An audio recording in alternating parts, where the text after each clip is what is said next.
Good morning, it's Eva. I'm gonna continue talking about the cult psychology, and sorry, I was doing more research on River Phoenix and the cult that he was part of, which is was called Children of God. I think the guys who ran it was named Larry Bird. I think if that's right. Anyway, of course, I had to listen to some audio of about his drug addiction and his he OD'd, like, I think he was 22, and the press basically made him out to be like typical Hollywood rich kid, young and just high on fame and party scene and having money from being famous, and that he basically just OD'd because of that. But clearly, if you've done any reading about his time in the cult and the sexual abuse, I guess I call that SA on here, it's pretty obvious that he had a lot to forget. He had a lot he needed to emotionally block out because of what he'd been through, and that he was more than likely had a really bad PTSD. And I mean, I hate just using that as like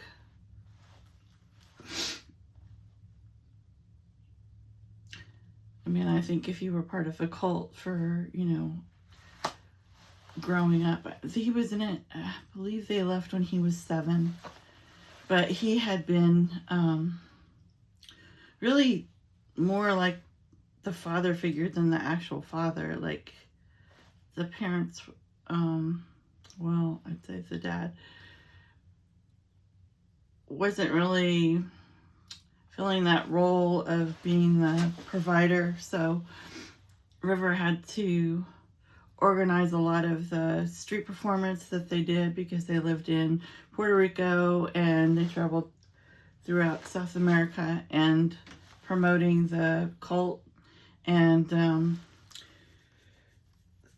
there was a lot of sexual innuendos to not just they called it, flirty fishing. And basically it would be like the wives and daughters, and if there was obviously gay clients, and then be the young men of the group would they were taught or trained through the cult in private to the part of their street performance was recruiting clients and new people for the cult, and also getting funding, because they needed money to travel. They were always hopping countries. They're always traveling. They were never stationary. And that's part of the destabilizing part of the cult, is constantly having people in motion so they don't have a sense of stability, or it's like you keep them a little bit emotionally off regulated. And then, of course, from everything he went through with the SA, he that started at age 4. Basically, as soon as your children were weaned, which since it was kind of like the years of the early 70s, it was a little bit of had that hippie vibe to it. And so I'm sure that they let them breastfeed longer than you would probably in regular modern society.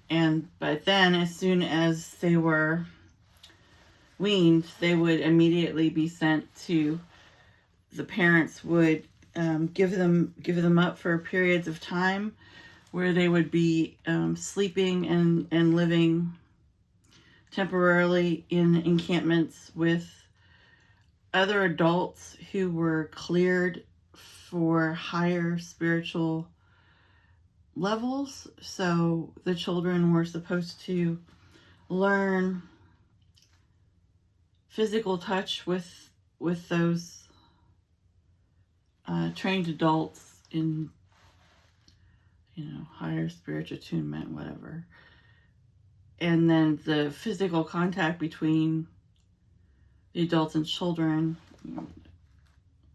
wasn't considered abuse or exploitation. It was considered, this is gross, but it was considered a form of communing with God. And that, basically that was part of the enlightenment process. If you wanted to, they had levels of spiritual enlightenment if you were a member of the cult. And so obviously you would get more privileges and be considered more higher ranked spiritually if you followed their protocol. So the parents, they were all indoctrinated for years and years. So, they did it kind of, the term in psychology is boiling a frog is the term basically, which is how you slowly over time, when you put a frog, if you're going to make frog legs, or it sounds disgusting to me, but you know what I mean? You would first have to kill the frog and cook it, right? Before you did anything else, fried it or whatever, however they do that. But the trick is you put the frog in the water before you start boiling it, and then you slowly turn up the temperature so it doesn't, and then you put a lid on it so it doesn't realize what's happening to it. It doesn't try to escape because the water's not hot enough yet for it to realize it's a threat and that it's going to be in mortal danger. So that's kind of how they did these I don't know what you want to call it,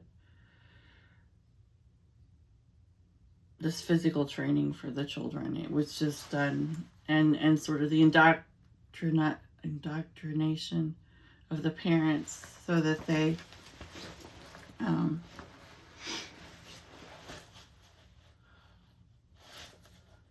would allow that to happen without stopping it, right? So they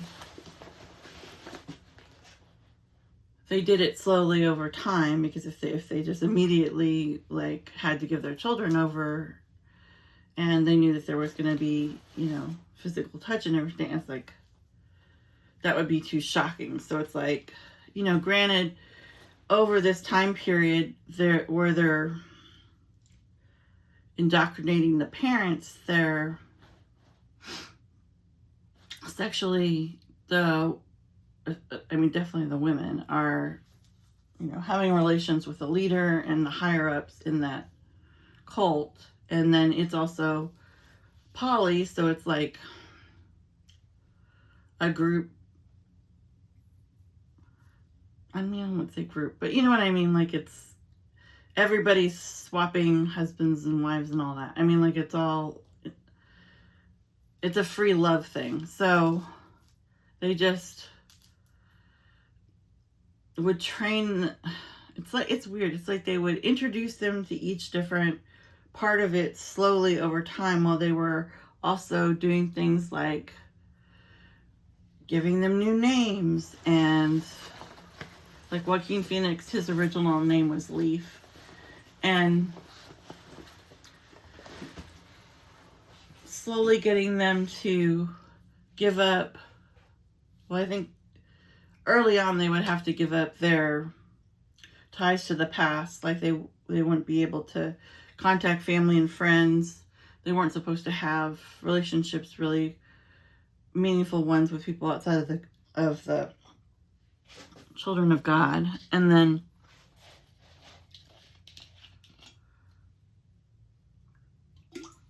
they were sort of slowly getting the women introduced to, basically it's like agreed upon prostitution, right? Because they were trained to specifically target high rollers, I guess that's a casino term, like high income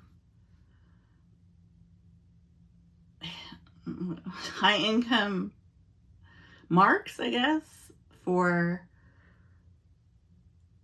them to either give a huge donation or be part of the cult or sponsor it over time, like somehow be affiliated with it. Like they really needed large amounts of money to keep the whole thing going. And then they also had sort of an agreement with judges and legal representatives in America, Puerto Rico, and wherever they were. They had some European locations also with different branches of it. And like, I don't know if there was bribing or how that all went, but basically it's like, because they were targeting for this flirty fishing, they were targeting higher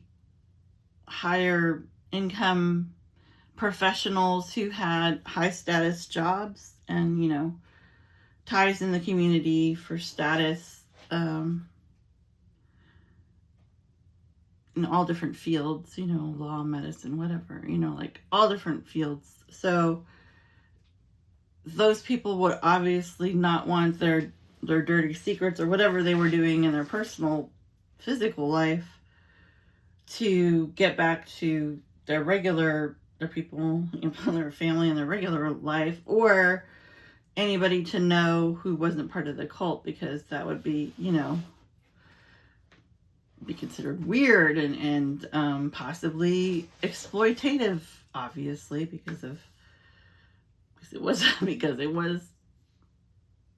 exploitive. So they knew, like the guy who ran the thing, Larry, he knew that if he targeted these people who were such high stakes people in society and had money to back it and important jobs in politics, or all the different fields I just said that are considered like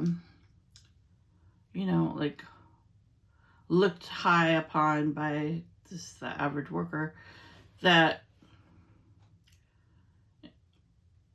they would have sort of a shroud of secrecy around them, just like kind of the Epstein files, or like any organization that has men of power, influence, and wealth. They protect their own, and it's like almost like a closed secret blanket over the whole thing, so that nobody really knows officially what's going on. And I'm sure there was embezzlement with the funds. I'm sure there was all kinds of paying off legal fees, if they were going to be we weren't investigated by like social workers, or what I mean, like all the different avenues that could have saved these children, these children from being exploited, and from the women of the group, and I guess some men, to be coerced into selling their bodies, basically, for really just went to line the pockets of the cult leader. And like most of that money was not used for charitable reasons, or it wasn't used the way the people who were in the cult being exploited thought it was being used. Like, he really had, I mean, because it was like when Joaquin's family joined this, there was 5 of them. So it was the parents, and then oh no, there was 5 children. I want to say 3 daughters and 2 sons, and that was 4 years between Joaquin being the younger one and River being the oldest. And because they were constantly having to do all this recruitment and traveling around and trying to save people, or whatever they called it for their particular religion, like prophesize or talk with individuals about the religious implications of their whatever they were basing their God on. The men would be busy, or the fathers would be busy doing that, and the mothers and children would sort of have to fend for themselves. And then, I don't know if I'm 100% right with this. I feel like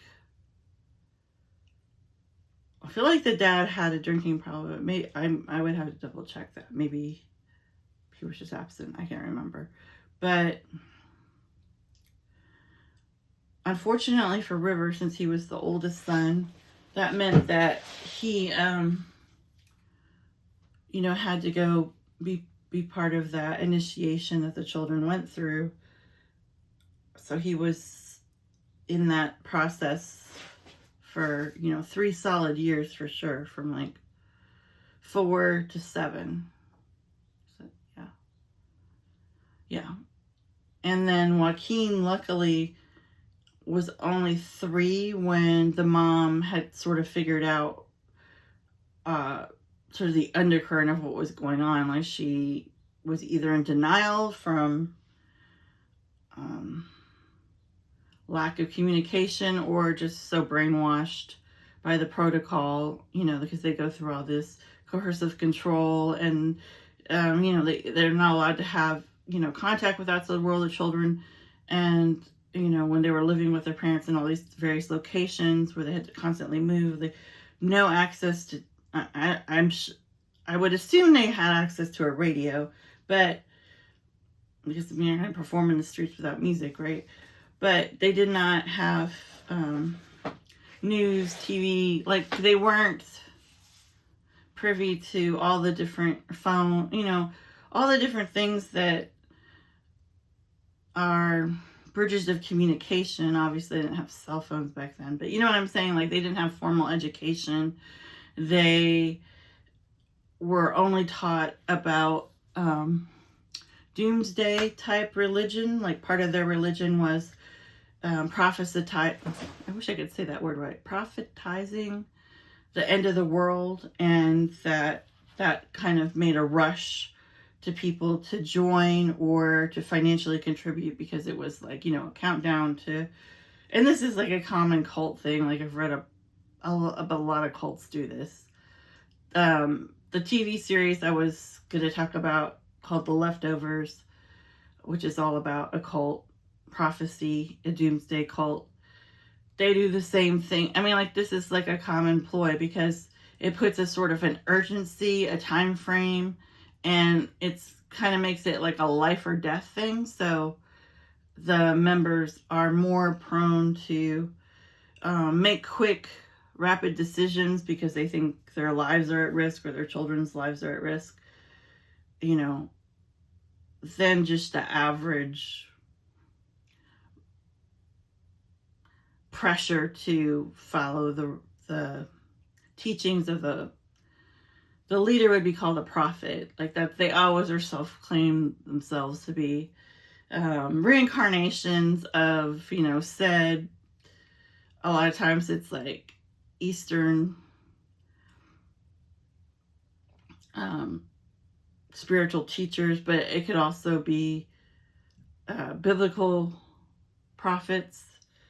I think Larry renamed himself. Yeah, he did. He renamed himself Moses David. So he thought he was being visited upon by the spirit of Moses and David from the King David from the Bible, and that he was they were those spirits of biblical leaders were working through him. They were his mouthpiece. And so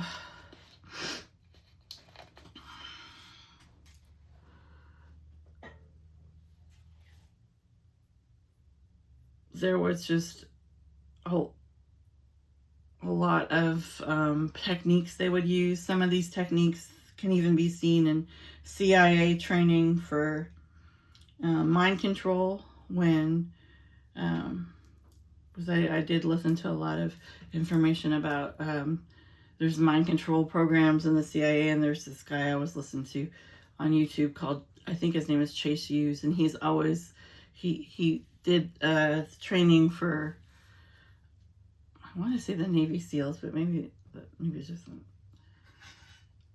a particular highbrow branch of military training. He did like 20 years of teaching them, the different techniques for mind control, so you could sort of control your fears and emotions so that you would be able to do these kind of risky things for the military training that most people would be too terrified to do, or not be able to have the endurance to keep going with that. So, like keep them from quitting before they finished out all the exercises they were supposed to do. It's just a whole thing about, and then you obviously, like, if they had to kill or hurt anybody else, that's part of the whole military machine, that to take out emotions. And of course, with the cult, they had lots of drugs, especially hallucinogenics, and that was a huge part of how they controlled all the group members. And then, like I said, communication was tightly controlled. What they were allowed to read and absorb and talk about was all monitored. And as the leader became more and more sort of feeding his ego and becoming more and more embodying what he thought of himself as this prophet from the, reincarnated prophet from the Bible, it's like then he would, as his group grew and the connections they had and the outside network that was protecting them, this bubble of rich men in high places, like as that all just kept building and becoming greater, then he got bolder and, probably more mentally ill, because he's just high on drugs and high on his own. I'm sure he was a malignant narcissist or something, his own power and ego to be this benevolent figure that everybody would be worshiping. And I mean, that's like, it's always like that pretty much with cults, is whoever's the leader, and there's usually like a group of higher ups and then the leaders on top of them, like a pyramid, and then all the other participants are just underneath all that. So basically anything that these people told them they had to do, it's like they all, you think about the children are growing up, like that's all they've known. They're never around other kids who are not in a cult, and giving their lives and bodies and, comfort, or lack of comfort, over to this higher purpose. And like this cult leader was especially extremely good at using the manipulation of, he's recruiting mostly like kind of hippy dippy 60s granola crunch. This is the end of the 60s of Vietnam War, early 70s. So he's what he did is he would exploit people who were looking for spiritual training, who wanted to give back to the world and have their lives be not just about the rat race. They wanted to teach their kids the value of helping others and being part of a massive re-educating the earth about, what God and like whatever they believed in. It would be all sort of feeding this. You know what I'm saying? Like if they tried to give that pitch to maybe a woman who had a family and they were, more conservative, they would never do drugs, they would never like sleep with someone who wasn't their husband, no matter how, I don't know, like more conservative ideology, it would be harder for him to exploit them as well. So the liberals are easier to exploit because he could appeal to their sense of wanting to go out in the world and just spread the good word. But I mean, I guess you could say that about conservative people too, especially if they're highly into their religion or practices, that they would. I mean, it's kind of inherent in churches and religious training, no matter how orthodox it is, to always have something featured where you're giving back to the community and spending your time helping the poor, that kind of thing. So they would exploit that tremendously. And in fact, one of the more interesting things I read was they were talking about, it was the Dr. Singer, who I talked about last time, who had spent, I want to say she spent 10 years in a cult. Maybe I've got that number wrong, but she then went on to get advanced degrees, and then she goes around giving lectures and doing research on cults. So one of her big things that she does is talk about what to do once you leave the cult, like the training emotionally to deprogram you, desensitize you, so that you can fit back into society. Obviously, all the things that you were forbidden to do are going to be triggers for you, because now you're back in the real world, and you're going to be expected to do all kinds of things that you were never part of your daily life when you're in the cult. What else did I want to say about this? I think I went over before, there's an actress named Rose McGovern. I think that's her last name. And she has been really vocal. Like, she spoke in the courthouse against the sexual abuse encounters that through the Epstein files, and or was it the other guy, the Hollywood executive, one of those two cases. Was that Weinstein? Anyway, she also grew up in a branch of the same cult, but it was based in Italy. So, but the same practices were used there. The flirty fishing, constantly being stripped of your identity. They break you down and give you a new name. I think the Phoenixes, their last name was Bottom, if I have that right, before they were indoctrinated into the cult, and then they ended up taking on the name Phoenix. There also were ties in Hollywood, anywhere that there was big trails of money. Surely the cult would try to weasel their way into profit. So there were other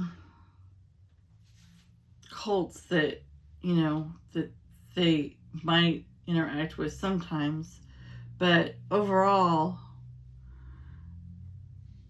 she did testimony about her essay, and then in relation to the cult, and then she just has been, really steadfast and open about against sexual abuse and trying to have more laws or control over it so that it doesn't continue to devastate so many people. But she's pretty open. I haven't read her book, but I know from reviews that it's pretty serious, in depth about all the mind control stuff they do to get them to, sexual favors. And, I would imagine the cult leader had many kids because he's sleeping with all these women, I mean, like, they're not going to have birth control in the cult, I don't think. If it's, I mean, maybe I'm wrong, but I would think I would think that would be considered a secular influence. That's what I would think. But anyway, I've also been thinking about my own experience with SA, which started when I was 14 and a half. And that I know I've talked about this before, but it was had been adopted by my grandparents, but my early childhood life was extremely violent and, for lack of a better word, traumatic. Definitely was. My mom had a severe schizophrenia. She refused to take medicine, and a couple times she kidnapped me. I've said this in other videos. And one time they found us when I was 4, both me and my mom, in another city. She had driven there in one of her psychotic episodes, and we were walking naked on the train tracks. And then, of course, we were arrested, but nobody knew who we were because we didn't have an ID, because nobody knew where she put the clothes down. And so that was a whole long thing to get reunited with my dad. And then, she turned up and did it again. And that second time, she hit me with some kind of blunt object. To this day, I still don't know what the object was, but she gave me a brain injury as a child. And I had to have my head sewed up. And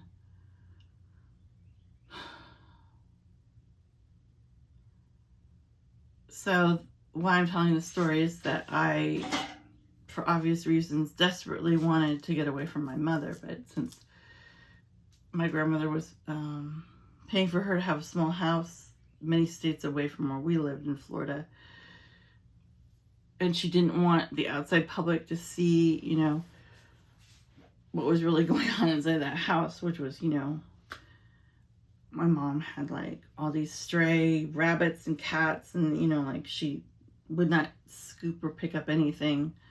She did have litter boxes, but, she wouldn't do any maintenance of those. And like, if we weren't been there for 3 months or something, then we would have to do all that. And it was just, you buy her stuff. My grandmother would buy her like electronics, and, I'd go take the trash out, and there would be, like a huge VCR still in its box. My mom just throw it out. I mean, she was just, didn't have any grip on reality, and she was, had a very physical, emotional, psychological dislike of me. Like, I was an only child, but she definitely would target me. I don't know if it's because I was the smallest or I represented something to her, since I was a mirror female to her, female and mother-daughter. Something that she loathed and hated about herself. I have no idea, but she was unpredictable, violent, and she would either just ignore me completely, which was actually my preference, but she would just talk to voices all day, and it would be extremely hard to interrupt her psychosis and get her to just do something simple, like, get the mail, or, hand us something out of the refrigerator. I mean, like, everything was, in her life was make-believe. It was, if anybody's seen that movie, A Brilliant Mind, about the famous schizophrenic mathematician Nash, Dr. Nash, and he had schizophrenia. And in the movie, with a very, very good film adaptation with, what's his name from Gladiator, Russell Crowe played him, and it did such a great job of showing his hallucinations, because they had actors who played these characters he spoke to every day, all day long. But like at the end of the movie, we find out, or he finds out, that they were always hallucinations. Like they were not real people, because he was always having them come visit him, and he would always show them places to go, and the actors played them. So it's like you thought they were just characters in the movie, but then it turns out the whole time they were like supposed to be invisible friends to the schizophrenic. But my mom was definitely only interested in that. She wasn't interested in anything else. And she would get violent or just very angry if you would ever try to, even if you wanted to hand her like a glass of soda or something. Like, she didn't want anything to interrupt her dialogue or communication with these people who weren't there. That was like her thing, So where was I going with this? I've been trying to do more. Sorry, I'm so tired. I've been trying to do more shadow work on my mom, and she's passed away like 17 years ago, but I'm trying to do more shadow work on her and try to forgive and let go and get over, I don't know if it's possible, but lessen the mental distress I have about her and our whole experience. But the problem with that is to get away from my mom, because my grandmother, since it was her daughter, would not let me go stay at any other relatives. Like, I had to go to Florida and be there because they physically needed my help, because I was young and strong, and they had to do so much physical labor for my mom because my grandma was too ashamed to call a cleaning company, and so we had to constantly be doing these disgusting jobs all the time. And I don't know why I was even bringing all that up. Healing from my mom. I've been trying to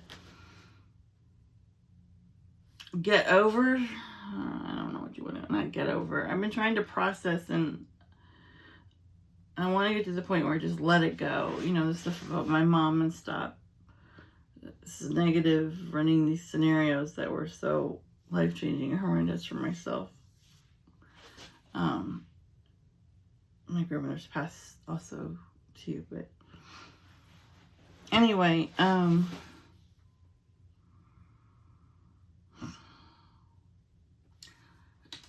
thing about my mom is, in order to get away from her, I had this idea I came up with, where I just thought if I married somebody by 16, I would be free of having to go visit her, and I would be free of, there'd be like somebody who would argue on my behalf that I didn't need to go down there, because like nobody would literally defend me. I was definitely like the black sheep of the family, and then my daughter ended up being the black sheep of our family.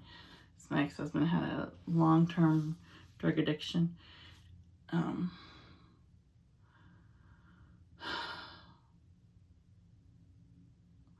And I must report that I'm not getting anywhere with, I really think I need to go to a hypnotist and maybe try to get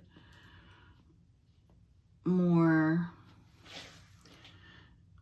information about what happened that night when I got hit, or just, I'm gonna have a huge scar, and I remember being in the hospital, but I don't. And I remember driving the car with her and getting chased by the police. But I don't remember the actual incident where she hit me, or like what she used. I have no idea. I'm sure we were in a small hotel room. There would be plenty of things that could be used. But anyway, other frauds or stories of massive cult-like type behavior, but not per se in a cult, would be things like just the Masonic Lodge. I want to get this right. I